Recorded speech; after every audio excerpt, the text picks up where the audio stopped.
Hello friends, welcome back to my YouTube channel free class.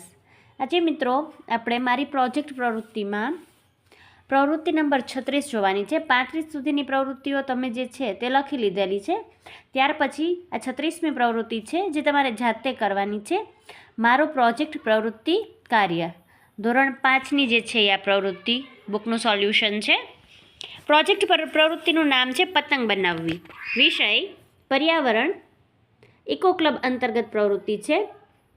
પૂર્ણ કાર્યની તારીખ અથવા દિવસો અથવા તમે સમયગાળા લખી શકો છો. મેં લખ્યું છે અહીંયા 11 થી 13 જાન્યુઆરી સુધી મેં જે છે આ પ્રવૃત્તિ કરેલી છે.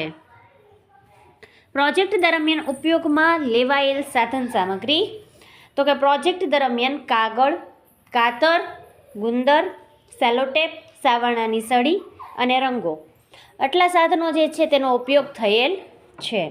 ત્યાર પછી પ્રોજેક્ટમાં સહભાગી વ્યક્તિઓ તો કે હું અને મારા ઘરના સભ્યો આટલા લોકો જે છે એ અમે પ્રોજેક્ટ જે છે તેમાં ભાગ લીધેલો છે. ત્યાર પછી પ્રોજેક્ટ દરમિયાન શું શું કાર્ય કર્યું તો કે સૌપ્રથમ આ પ્રોજેક્ટ દરમિયાન મેં ઉપર દર્શાવેલ સાધન સામગ્રી એકઠી કરી, જેમાં સૌથી પહેલાં મેં A4 સાઇઝનો એક કોરો કાગળ લીધો.